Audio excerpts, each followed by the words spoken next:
Hi friends, I welcome you all at Crack Grade B. We have covered most of the scheme from this Ministry of Finance and very important scheme from this ministry. And this is part 3 of our series. We have covered part 1 and part 2 and we are covering all this scheme in a revision type format. So if you have not seen our previous scheme, you can visit our channel on YouTube, Crack Grade B. So where you can find this scheme. So today we are going to finish this scheme from this Ministry of Finance.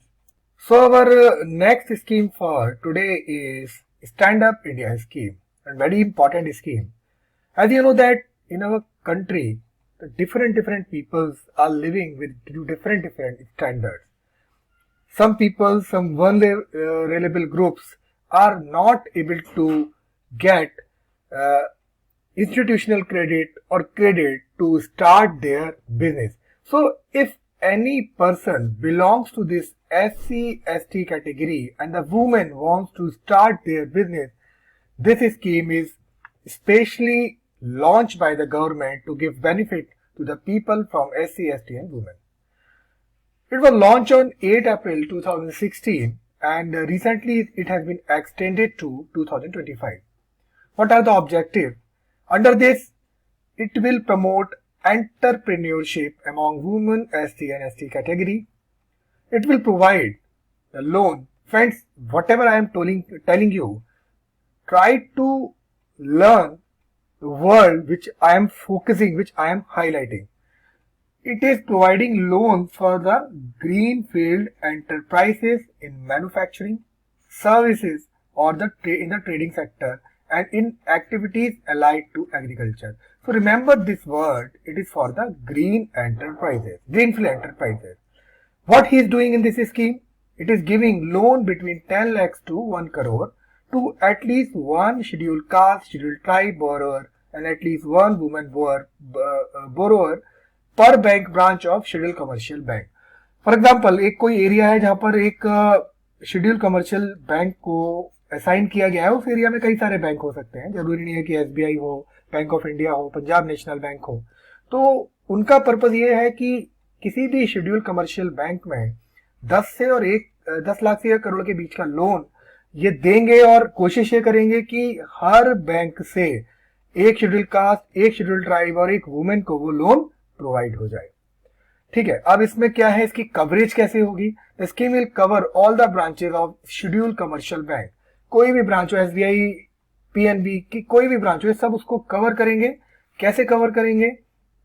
You can avail the loan by visiting directly to the branch. You can visit stand up India portal. यहाँ पर आपको सारी information मिल जाएगी. जैसे stand up मित्रा है, ये मित्रा में जो है आपको बता देगा कि कैसे लोन लेना है, कैसे ट्रेनिंग होनी है आपकी, आप उसको लोन को कैसे अवेल कर सकते हो. बहुत सारी इंफॉर्मेशन आपको यहाँ जाके मिल जाएंगी. और इसमें एक लीड डिस्ट्रिक्ट मैनेजर होता है जो कि वहां के डिस्ट्रिक्ट कलेक्टर और बहुत सारे ऑफिसर्स होते हैं, उनके बीच में कोऑर्डिनेशन देता है और इन लोन को प्रोवाइड कराने में इन जो वल्नरेबल लोग हैं उनको लोन को देने के लिए ये हेल्प करता है. अब eligibility. So what are the eligibility under this scheme? SC/ST or woman entrepreneur above age of 18 years are eligible. Loan is given for only greenfield project. Remember this word. Greenfield signifies first time venture of the beneficiaries in manufacturing, service or trading sector and activities allied to agriculture. अगर कोई company है जो individual नहीं है, non individual type है, तो जिसमें 51% of share is from SC/ST and women है, then they are eligible for this Stand Up India scheme. Right. Nature of loan. Government is providing composite loan and they are trying to cover or expected to cover 85% of the project cost, and rate of interest would be lowest applicable rate of bank, that category not exceeding rate of MCLR plus 3% plus 10 year of premium. Repayment time is 7 years and with a moratorium period of 1.5 years. RuPay card is provided for enable operation of working capital component. Now monitoring. I have told you that this is LDM, this is lead district manager. It is a convener and it will monitor the process working with the local office of CTB, NABARD for problem solving and easing bottleneck. and they have formed a district level committee at district level under the collector with the LDM as a convener, and it will provide periodical review cases of both the types of borrowers meeting SIDBI and NABARD. Now, what types of changes government has made under this scheme? During the financial year 2021 and 22, government has announced the following changes. What? They have reduced the margin money from 25% to 15%, but borrower contribution is minimum or at least 10% of the project cost. Extension of loan to agriculture and allied sector. Government has extended this loan to agriculture and allied sector like pisciculture, beekeeping, poultry, livestock, rearing, grading, sorting, aggregation, agro-industries, dairy, fisheries and agri-clinic and agri-business center, food and processing unit. But loan related to crop loan, land improvement such as canal, irrigations and wells are not covered under this Stand Up India scheme. So remember this word. आपको objective question दे दिया, उसमें लिख दिया भैया ये loan जो है irrigation canal खोदने के लिए भी है, तो सीधे उसको क्रॉस करना है, वो ऑप्शन राइट नहीं होगा. अब देखो यहां पर क्या है कि to extended collateral free coverage, government ने एक credit fund stand up India एक एजेंसी को खड़ा किया है. This scheme is known as the Credit Guarantee Scheme. Stand Up India has been notified, shall be channelized through National Credit Guarantee Trustee Company. For providing ICT technology, they have developed a Stand Up India portal, that is standupmitra.in. You can, any person can visit and they will find training or technical financial, DPR preparation, margin money support, which I have told you earlier that the government had reduced from 25% to 15%. Subjected to 10% from contribution from the borrower. Shared workplace identification, raw material sourcing, bill discounting, eco-registration, these all are the benefits provided you will find on this portal that is known as Stand Up India portal. Now there's some additional feature. SIDBI and NABARD shall be designated as a Stand Up Connect Center. Friends, अभी मैंने आपको बताया कि इसमें कौन कौन से चीजें कवर हो सकती हैं. Manufacturing, greenfield project, services, agriculture and allied activities. So if you will think that these two banks are providing some financial assistance, some financial solutions to these types of industry. So SIDBI and NABARD का होना इस scheme के अंदर या फिर इनको जो है स्टैंड अप कनेक्ट सेंटर्स बनाने का रीजन जो है वो यही है कि ये सेक्टर्स जो है इनसे जुड़े हुए हैं, इनसे रिलेटेड है. ठीक. अब इन्होंने एक प्रोविजन रखा है कि भाई अगर आप ज्यादा लेट करोगे चीजों को तो क्या है, इन्होंने क्या किया, process loan within the time frame as stipulated in the code of bank commitment to SMEs. वो क्या है कि अगर एप्लीकेशन दिया है 5 लाख के लिए तो ये 2 हफ्ते के अंदर होना चाहिए. 5 to 25 lakh 3 weeks, 25 within 6 weeks from the date of receipt of application, provided the application is completed in respect of all accompanied by the document required. Now अगर कोई ग्रीवियंस रिड्रेसल है, कोई भी प्रॉब्लम है, तो ये एक grievance cell code of bank commitment के अकॉर्डिंग इस ग्रीवियंस को रिड्रेस किया जाएगा within 15 days at the bank level. So these all are about the stand up India scheme. Now friends, gold monetization scheme, पहले क्या हुआ था कि गोल्ड डिपॉजिट स्कीम 1999 में आई, उसको रिप्लेस करके गवर्नमेंट ने क्या किया, इसको 2015 में लॉन्च किया, इसको नाम दिया गोल्ड मोनेटाइजेशन स्कीम. इससे पहले वाली स्कीम का नाम था GDS गोल्ड डिपॉजिट स्कीम. तो ये कहां से आई? अगर कोई क्वेश्चन आता है कि भाई गोल्ड डिपॉजिट स्कीम है और ये उसमें से निकली है या इसका प्रीवियस नाम क्या था, इसको किस में कन्वर्ट किया गया, या आपको डेट ही दे दी, तो आपको याद रखना है कि भाई गोल्ड डिपॉजिट स्कीम्स को गवर्नमेंट ने चेंज किया है, गोल्ड मोनेटाइजेशन स्कीम है, इसको 2015 में किया है, लॉन्च किया है. इसके बाद ये पहले जो स्कीम थी वो थी gold deposit scheme and gold metal loan scheme. Now implementation क्या है भाई? All designated bank will be eligible to implement this scheme. All designated bank but excluding regional rural bank, इनको छोड़ के जितने भी कमर्शियल बैंक हैं वो इसके अंदर इस स्कीम को इम्प्लीमेंट कर सकते हैं. तो याद रखना एक्सेप्शनल क्या है, रीजनल रूरल बैंक. ऑप्शन आता है रीजनल रूरल बैंक, तो फटाक से इसको क्रॉस करना है. Personal eligible to make a deposit, resident Indian individual, HUFs, proprietorship and partnership firms, trust including mutual fund. देखो ये गोल्ड मोनेटाइजेशन स्कीम, जरूरी नहीं है कि इसमें कोई 10 ग्राम का लोन लगाए, हो सकता है बड़े बड़े लोग हो, बड़े बड़े प्लेयर हो, तो उसमें एलिजिबिलिटी दे दी है कि भाई exchange trade fund registered under the CB mutual fund regulation company, ये बड़े बड़े जो लोग हैं, ट्रस्ट है, उनके पास ज्यादा सोना होगा, तो वो भी इसके अंदर इन्वेस्ट कर सकते हैं। अब याद रखना कि इसमें मिनिमम डिपॉजिट कितना है। देखो इसमें और एक जो अगली स्कीम आएगी, कौन सी आएगी, वो आएगी सोवरेन गोल्ड बॉन्ड स्कीम, तो उसमें थोड़ा डिफरेंस है। इसमें इन्होंने क्या किया है कि भाई इन्होंने बोला है कि मिनिमम तो आपको 10 ग्राम रखना है, लेकिन मैक्सिमम की कोई लिमिट नहीं है, आप कितना भी गोल्ड इसके अंदर डाल सकते हैं। अब इसकी टेस्टिंग कैसे होगी, आप जो गोल्ड दे रहे हैं तो वो कितनी प्योरिटी का है, उसके लिए भी इन्होंने एक प्रोविजन दिया है under this scheme. In this scheme GMS mobilisation collection and testing agency के इन्होंने फॉर्म किया है। वो क्या होगी, jewellers refinery certified as CTPS by Bureau of Standard and meeting additional eligibility conditions set by the IBA will recognize as the GMTCA। तो ये क्या करेगी, टेस्टिंग करेगी जो गोल्ड जमा हो रहा है। अब इसमें दो तरह से आप लोन को डिपॉजिट कर सकते हैं, पहला है short term bank deposit and दूसरा है medium and long term government deposit. Under this redemption principle of interest eight maturity will at the option of the depositor either in Indian rupees or equivalent to the gold and accrued interest based on the price of the gold prevailing at the time of the redemption। तो ये हो गया short term deposit.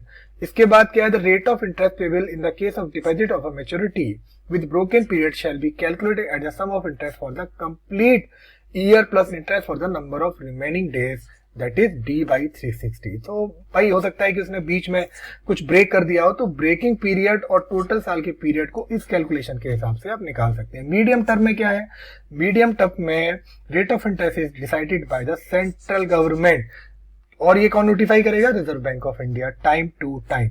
So on the medium term deposit they are providing 2.25% and long term deposit they are providing 2.5%। अब medium और long term क्या है ये आप देखो यहाँ पर, मीडियम टर्म का जो टाइम पीरियड है वो 5 to 7 ईयर है और लॉन्ग टर्म का जो है वो 12 to 15 ईयर्स है।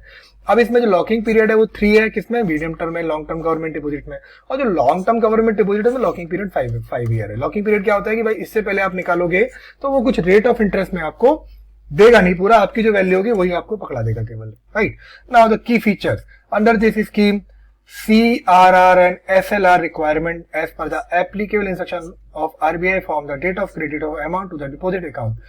ठीक है, सो ये अट्रैक्ट करेगा किसको, CRR और SLR को।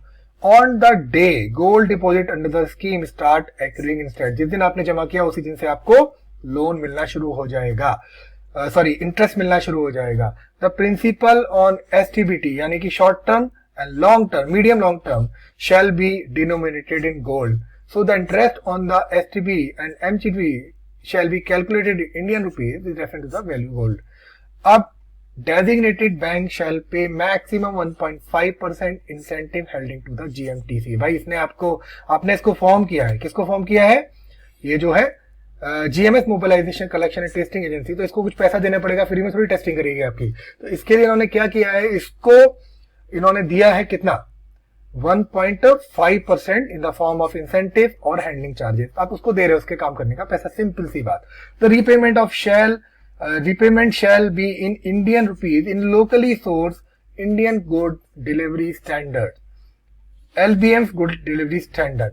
अब देखो इसमें जो गोल्ड की प्योरिटी है ना वो 995 फाइनेंस की होनी चाहिए, और गोल्ड की जो वैल्यू नापी जाएगी ना, अगर मान लो आपने 5.323% दिया गया है तो ये 3 प्लेस तक नापेगा, 5.32 तक नहीं है। गोल्ड महंगी चीज है तो जरा सी वेरिएशन जो गोल्ड की वैल्यू है या जो इसका ग्राम है, थोड़ा भी वेरिएशन जो है आपकी कॉस्ट को अफेक्ट करेगा, तो उन्होंने 3 डेसिमल तक इसको नापना शुरू किया। अब अगली स्कीम है दोस्तों sovereign gold bond scheme. Sovereign gold bond scheme क्या है, ये है government securities denominated in gram of gold. So ध्यान रखना ये क्या है, ये government securities denominated in gram gold है, इसमें कोई फिजिकल गोल्ड नहीं रख रहे हो, you are not putting any physical gold and investor have to pay the issue price in cash and the bond will be redeemed in the cash. For example अभी gold की price मान लो 50,000 है, आपने इसको खरीद लिया तो आपको एक सर्टिफिकेट हो जाएगा भाई आपने इतना गोल्ड खरीदा, और जब गोल्ड की वैल्यू बढ़ेगी तो आप उसको उस वैल्यू पर जाके अपने इस बॉन्ड को रिडीम कर सकते हो। Same all schedule commercial bank जो है वो इसमें पार्टिसिपेट कर सकते हैं excluding regional rural bank. It is issued by the reserve bank of India on the behalf of government. क्योंकि भाई गवर्नमेंट सिक्योरिटीज है तो ये कौन इशू करता है? रिजर्व बैंक करता है. तो ये रिजर्व बैंक ने इसको गवर्नमेंट इशू सिक्योरिटीज को इशू किया हुआ है. टेन्योर क्या है? 8 year and exit option after 5th year, यानी कि लॉकिंग पीरियड है 5 ईयर का. Interest rate 2.5% fix interest rate दे रहे हैं per annum and they are paying it semi annually on the nominal value. Eligible कौन कौन है? अगर कोई पर्सन है जो रेजिडेंट है and defined under foreign exchange management act 1999 are eligible under this scheme. इसके अलावा जो इन्वेस्टर है, HUF हुआ, ट्रस्ट हुआ, यूनिवर्सिटीज हुई, चैरिटेबल इंस्टीट्यूशन हुए, इंडिविजुअल इंस्टीट्यूशन हुए, जो उसके अलावा अगर कोई बंदा है जो इसके थ्रू यानी कि फॉरेन एक्सचेंज मैनेजमेंट एक्ट के थ्रू एलिजिबल है और उसका कोई स्टेटस चेंज होता है, रेजिडेंट स्टेटस चेंज होता है, तो और वो चेंज होता है रेजिडेंट टू नॉन रेजिडेंट, लेकिन फिर भी वो इस स्कीम को कंटिन्यू कर सकता है till the early redemption that is 5, या उसका मन करता है जब भी 5 साल के पीरियड, लॉकिंग पीरियड से पहले, और मैच्योरिटी पर यानी कि 8 साल पर. अब इसमें मिनिमम इन्वेस्टमेंट कितनी है? 1 ग्राम, लेकिन मैक्सिमम इसके अंदर है वो क्या है? 4 kg for individual, 4 kg for Hindu undivided family that is HUF and 20 kg for trust and similar entities. Maturity मैंने आपको बता दिया.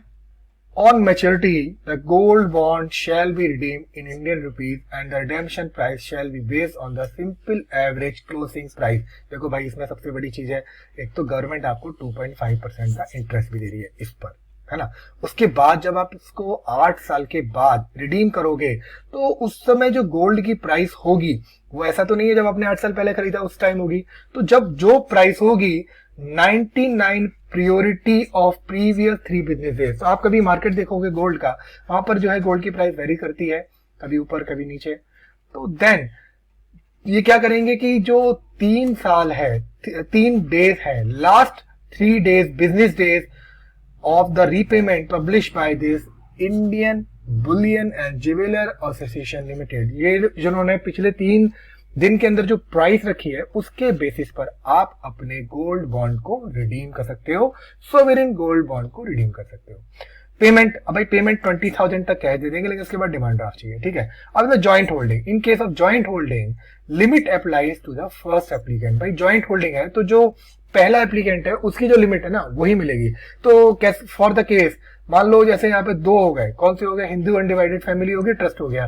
तो जो फर्स्ट एप्लीकेंट हिंदू डिवाइडेड अन फैमिली होगा उसकी लिमिट जो है एप्लीकेबल होगी जॉइंट केस में. दूसरा, the gold bond will be issued on government Indian stock under this GS act 2006 और इसको आप डीमेट फॉर्म के अकाउंट में भी कन्वर्ट कर सकते हो, ठीक है. तो bond can be use as a collateral loan. देखो उसमें लोन फैसिलिटी भी दी हुई है. The loan to value ratio is to be set equal to ordinary gold loan made by the Reserve Bank from time to time. इसके बाद tradable on stock exchange. इसके बाद the bond acquired by the banks through a process of invoking lien hypothecation pledge statutory liquid ratio. अब इसमें commission भी है. Commission for distribution of the bond shall be paid at the rate of 1% of the total subscription received by the receiving offices and receiving offices shall share at least 15% of the commission to receive with the agent or sub agent. मान लिया कि कोई office है उसने 1% लिया तो उसने कोई एजेंट लगा रखे हुए काम के लिए, तो उनको भी आपको जो आपने 1% है यानी कि 0.5% या टोटल वैल्यू जो है उसका 50% आप इन एजेंट्स को देंगे. एप्लीकेबिलिटी ऑफ टैक्स, कोई टैक्स डिडक्शन एट सोर्स नहीं है, लेकिन अगर टैक्स देना है तो जो इनकम टैक्स एक्ट 1961 है उसके हिसाब से देना पड़ेगा. इसके बाद capital gain tax arising from reduction to individual has been exempted. अब फ्रेंड्स देखो ये बहुत इंपॉर्टेंट स्कीम है, ये है प्रधानमंत्री गरीब कल्याण योजना. ये गवर्नमेंट ने कब अनाउंस की थी? इसमें 1.70 लाख करोड़ का एक रिलीफ पैकेज दिया था. क्या हुआ था कि कोरोना महामारी, due to corona there are various people from poor people to medium and small enterprises, they are suffering. So this package was announce to give relief to these people. So इसके कुछ component हैं. These component are, they are providing insurance 50 lakhs of rupees for 90 days. If you remember the time when the corona was at their peak in May 2020, June 2020. So our health worker and the frontline worker were struggling, were fighting, were helping the people to get rid of this corona pandemic. So the people who are working at front level, the government is giving 50 lakhs of rupees insurance for 19 days. So it was a part of this scheme. The worker can be Safai Karamchari, Asha worker, technician, doctors working in central state government and the police personnel also. PM Garib Kalyan Yojana, they are giving 5 kg of wheat additional to the entitlement under this public distribution system. What is the addition? 5 kg wheat, they are already getting 1 kg of pulse, they are already getting, and they, with the addition of this, they are also providing 5 kg of wheat or rice. PM Kisan, they are giving 2000 rupees, and the cash transfer under PM Kalyan, Garib Kalyan Yojana for the Manrega workers, they have increased wage hike from 180 to 2022, and they are giving 2000 additional to them.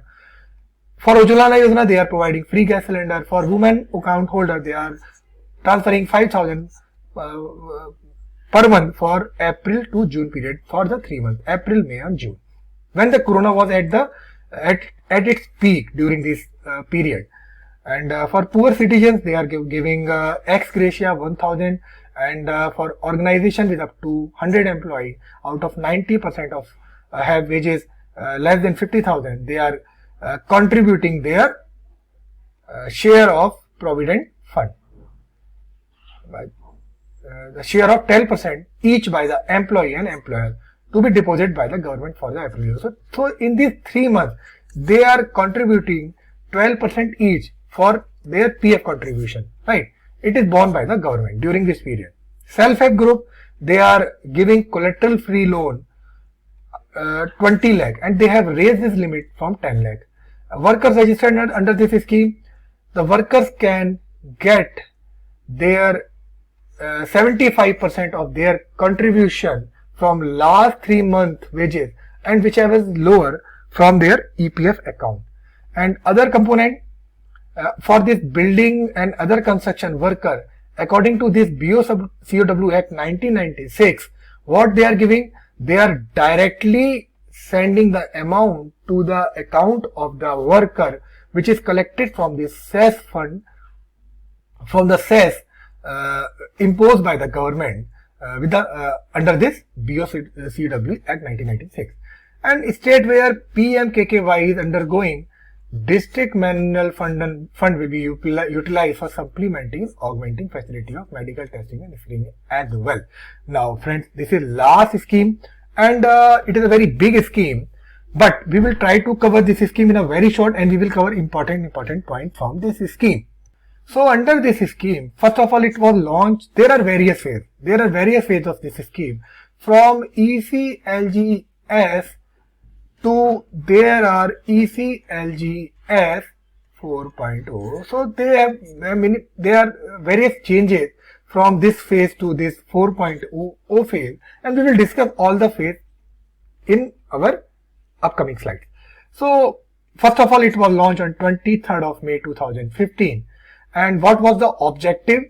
It helped to run the business of the MSMEs. Why? Because they have affected by this COVID-19 crisis. What they are doing? They are doing additional credit up to 20% of their overall outstanding credit. For example, if any firm has taken 10 lakhs of rupees और इस date तक उसका 10 लाख बकाया है, तो वो government क्या कह रही है, भाई ये लोन तो आप दे ही दोगे, आप इसका 10 लाख का 20% और ले लो हमसे, यानी कि 2 लाख रुपए हम आपको और दे रहे हैं. तो ये इस स्कीम के अंदर इन्होंने ऑफर किया. So government providing members lending institution 100% guarantee against any losses suffered by them due to non-repayment of the ECLGS funding by the poor. अब इसमें क्या है एम? इसका एम है भाई, इन्होंने जब शुरू किया था तो इन्होंने 3 लाख करोड़ रुपए दिए थे as a collateral free, and it is funded by the 100% government. It is 100% government guaranteed loan to MSMEs to mitigate the effect of this COVID-19 or lockdown. So there are 4 versions which I have told you, 1, 2, 3 and 4. Discuss करते हैं by one. So जो 1. ECLGS 1.2 था, ये 26 मई 2020 को launch हुआ. अब इसमें क्या है, they are providing fully guaranteed and collateral free guaranteed emergency credit line loan through scheduled commercial banks and financial institution. और ये अपना 20% ले सकते हैं जो भी आउटस्टैंडिंग है टिल 29th of February 2022. तो फ्रेंड्स याद रखना कि जब आपका कोरोना आया था तो वो मई 2020 में बहुत ज्यादा पीक पर था. और ये क्या कह रहे हैं कि भाई आपने जो February 29 फरवरी 2020 से पहले मतलब तक का जो आपका आउटस्टैंडिंग है तो उसके बाद आप 20% और ले लो हमसे, ठीक है. एलिजिबिलिटी क्या है, क्राइटेरिया क्या है, आप ले सकते हो 20%, मैंने आपको बता दिया. और अगर उनकी आउटस्टैंडिंग 50 करोड़ तक है till this date, then subjected to the accounting being less than or equal to 16 day past due as on the date. भाई इन्होंने कंडीशन लगा दी, इन्होंने बोला कि ठीक है आपको हम 20% दे रहे हैं और अगर आपकी आउटस्टैंडिंग क्रेडिट जो है 50 करोड़ तक है तो जितना आपका पिछले 60 दिन में बकाया है वो ऑन द डेट यानी कि इस 29 फरवरी तक या तो वो या फिर 20% जो कम होगा वो मैं आपको दे दूंगा. ये है इसका eligibility criteria. Now, interest rate, the loan provided under this is for 4 year of tenure with a moratorium period of 12 months. Rate of interest, scheduled commercial bank 9.25% and financial institution 14% for bank and financial institution for 9.25% and 14% for NBFCs. Beneficiaries होंगे MSMEs, business enterprises, मुद्रा borrower, individual loan. Mode of guarantee 100% guarantee, 20% of their outstanding on 29th of February. अब इसके बाद भाई इन्होंने क्या किया कि ESLGC 2.0 को लॉन्च किया. अब इसमें याद रखना कि ये कामत कमेटी इन्होंने बनाई थी, इन्होंने इसको स्टडी किया, उन्होंने बताया कि भाई 20 सेक्टर जो है वो बड़े स्ट्रेस्ड में है, अब इनको इस स्कीम को वहां तक आप एक्सटेंड कर दो और हेल्थ सेक्टर तक भी एक्सटेंड कर दो. क्या किया गवर्नमेंट ने, government has launch this scheme on 26 November. Eligibility, entities with outstanding credit between 50,000 to 500 crore as on 29th of February and the account being less than or equal to 30 days past due as on 29th. Friends याद रखना ये क्या कह रहा है कि पिछले वाले केस में था 60 डेज. भाई आपने 60 डेज और 30 डेज से अगर गवर्नमेंट को कोई पेमेंट नहीं की है तो गवर्नमेंट आपके लिए ये स्कीम नहीं देगी, आप इसके लिए एलिजिबल नहीं हो. पहले वाले केस में 60 डेज था, इस वाले केस में इन्होंने 30 डेज कर दिया.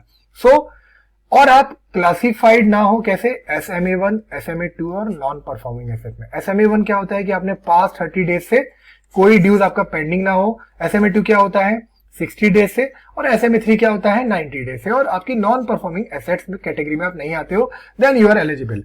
इंटरेस्ट मैंने आपको बता दिया 10 और 5 ईयर, 12 मंथ का मोरेटोरियम पीरियड. एडिशनल इन्होंने क्या किया है 26 स्टेट सेक्टर. आपको लगता है कि ये कौन कौन से सेक्टर है तो आप एक बार जाके देख लेना, वो मैंने यहाँ पर नहीं लिखे हैं. और हेल्थ सेक्टर को भी इन्होंने कवर किया है.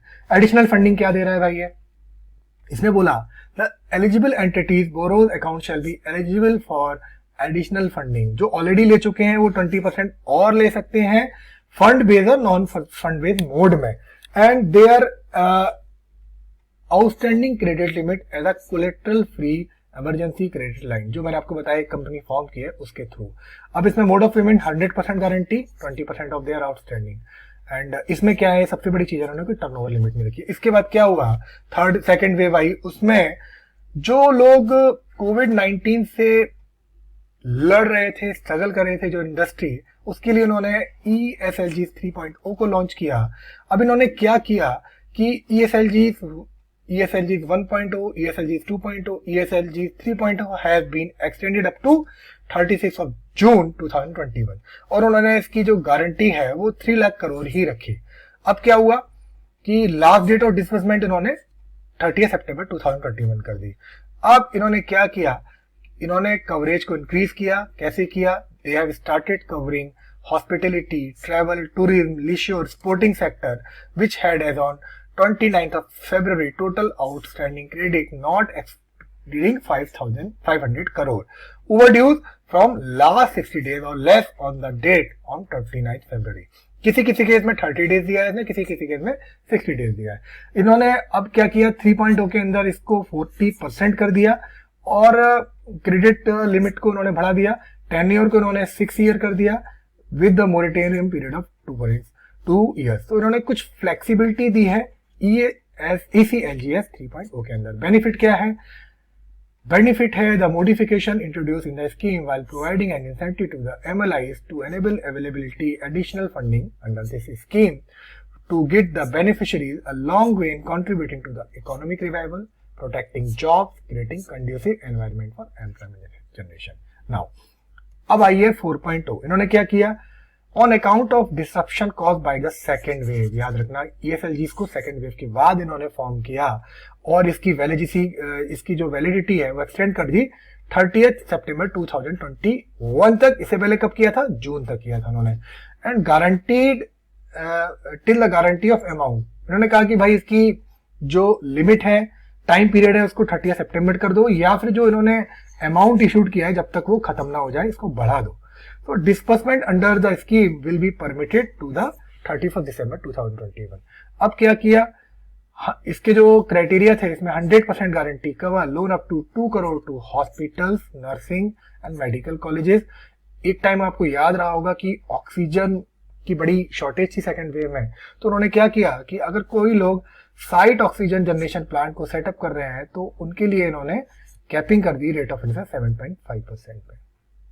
अच्छा, कुछ रिस्ट्रक्चर किया था किसने? मई 2021 में आरबीआई ने। तो क्या किया, borrower who are eligible for restructuring as per RBI guideline, आप इसकी वेबसाइट पे जाके देख लेना एक बार, had availed loan under ECLGC 1.0 for overall tenure of 4 years comprising of repayment of interest only during the first 12 months with the repayment of principal interest in 36 months thereafter will now be available to avail a tenure of 5 years for their ECLGS loan and repayment of interest only for the first 24 months with repayment of the principal and interest 36 months। तो ये एक change था one से, जो एक इन्होंने RBI ने अपनी नई गाइडलाइंस में इसको रिस्ट्रक्चर किया था।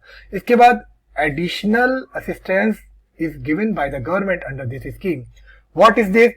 10% of the outstanding on February 29, 2020 to borrower cover under 1 in tandem with the restructuring as per the RBI guideline। तो इसने कुछ रिस्ट्रक्चर किया, उसके हिसाब से गवर्नमेंट ने कहा कि 10% हम आपको और बढ़ा के दे देंगे। अच्छा, करंट क्या है? Current ceiling of rupees 5 crore of loan is outstanding for eligible under this 3.0 to be removed, subjected to maximum additional ECLG assistance to each borrower being limited to 40% or 200 crore। So 500 से इन्होंने 200 करोड़ कर दिया, whichever is lesser। और 3.0 के अंदर इन्होंने civil aviation sector को भी इंक्लूड किया है। अच्छा, इसकी स्कीम को उन्होंने क्या कर दिया है, बढ़ा के इन्होंने इसको 31 मार्च 2022 तक बढ़ा दिया है। सो अब क्या है, government has been receiving demand from various industries. उन्होंने कहा कि भाई हमें अभी भी हम उस कोरोना के टाइम से नहीं उबर पाए हैं, तो उन्होंने इसकी टाइमलाइन को बढ़ा दिया है। और क्या किया इन्होंने इसको 31 मार्च 2022 कर दिया है और इन्होंने अमाउंट भी बढ़ा दिया है। पहले 3 लाख था, इन्होंने 4 लाख करोड़ कर दिया है। ठीक है, डिसबर्समेंट जो है वो 36 जनवरी 2022 तक हो सकता है। तो अब देखो, मॉडिफिकेशन को आप एक नटशेल में देखना चाहते हो तो फटाफट से देखो यहाँ पे इसके अंदर। तो existing borrower under ECLGS 1.2.0 would be eligible for additional credit support up to 10% of total credit outstanding 29th of February or 31st of 2021, whichever is higher. And business who have not availed assistance under this 1.0 or 2.0 can avail credit support up to 30% of their credit outstanding up to 31st March.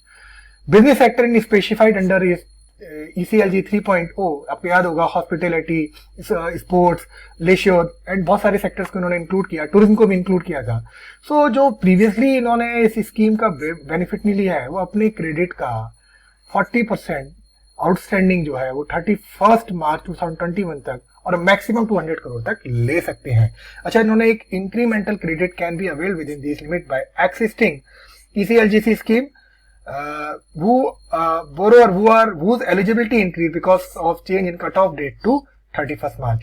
क्या हुआ था कि पहले cut off date क्या थी भाई, 29 फरवरी 2020, जब cut off date 31 मार्च 2021 होगी है, तो इंक्रीमेंटल क्रेडिट का भी बेनिफिट आप ले सकते हैं इस स्कीम के अंदर।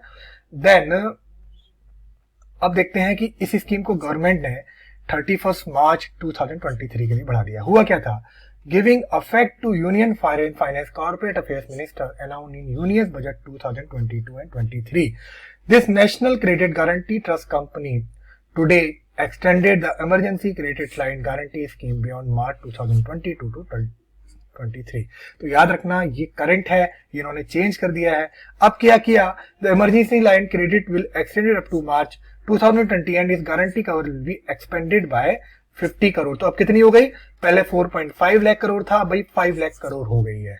पर्पस क्या है? The purpose has been made considering the aspect that hospitality and related services, especially those micro and small enterprises are yet to be regained। भाई कोरोना इफेक्ट अभी खत्म नहीं हुआ है, तो इसको बढ़ाने के लिए उन्होंने सोचा।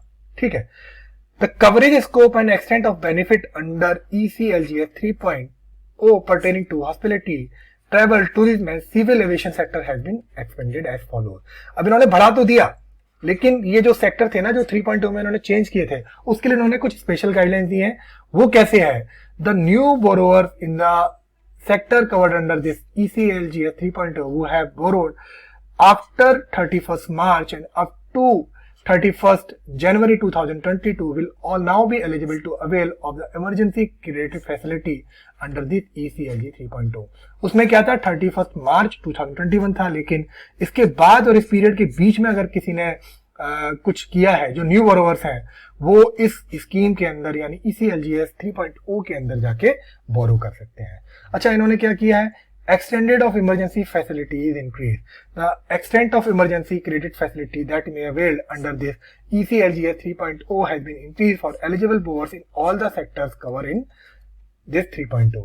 Eligible borrowers in all such sectors other than the civil aviation sectors now permitted to avail 50% of their highest fund credit outstanding on any 3 reference date। देखो 3 रेफरेंस डेट थी, पहले क्या थी? फरवरी, सेकंड क्या थी? 31 मार्च 2021, अब थर्ड वाली जो है 31 2022। तो उन्होंने बोला कि ये सारे के सारे बोरोवर जो है वो ले सकते हैं सिविल एविएशन सेक्टर को छोड़कर, as against the earlier limit of 40% of the higher of their fund based outstanding of the either of 2 reference date। This is subject to the existing maximum 2000 crore पर over. तो याद रखना भाई, maximum limit पहले 5 करोड़ उन्होंने बीच में की थी, लेकिन इसको अब इन्होंने कैपिंग कर दी है 2000 करोड़। सो टोटल आउटस्टैंडिंग का 200 करोड़ से ज्यादा you can not avail.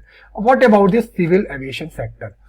Eligible borrowers in the civil aviation sector are now permitted to avail of non-fund based emergency credit facility under this ECLGS 3.0। Against the earlier limit of 40%, they can avail 50% of their highest total fund with a maximum capping of 200 with the 3 reference date which I have told you earlier, and subjected to 40% is related to 250% of their highest total fund and non-fund was credit outstanding. Under this aviation sector, the maximum limit is 400 crore. Further, the lower their cost of accessing fund-based credit, bank guarantee, letter of credit and other non-fund-based facilities sanctioned under this ECLGS 3.0 will be issued without any cash margin, subjected to the cap of 0.5% per annum on the fee commission। Simple है, इतने बड़े paragraph को you need not to be remembered। देखो civil aviation sector में थोड़ा सा change है, 40% और 200 करोड़ की जो लिमिट थी, it has been increase to 50% and 400 crore. And maximum जो कमीशन की लिमिट है उन्होंने कैप कर दिया है 0.5%। Under this individual and proprietary concern in the sector covered under this ECLGS 3.0 can also now avail emergency credit facility। In order to remove any doubt regarding eligibility on this account, the sector covered under this ECLGS 3.0 have been clarified by enumerating business covered under them। So, in last, what is the benefit? The modification introduced are aimed at enabling business in this contact intensive sector to get further support through enhanced coverage, collateral free liquid capital। So friends, this was all from my side। ये सारी schemes हमने cover कर ली हैं। अब हम इसके बाद इसके मल्टीपल चॉइस क्वेश्चन लगाएंगे अगले वीडियोस में। So friends, these are our star performer which have performed very well in 2020 RBI Grade B exam, and we are offering this course, CB graded course, at rupees 2499, and you can purchase our combo course at rupees 3499. That is RBI Grade B and CBI Grade B. And what we are covering in our RBI Grade B 2022 course, we are covering all these topics. For more update, you can visit our website, that is www.crackgradeb.com. And till then, thank you and happy learning. पढ़ते रहिए, मेहनत करते रहिए.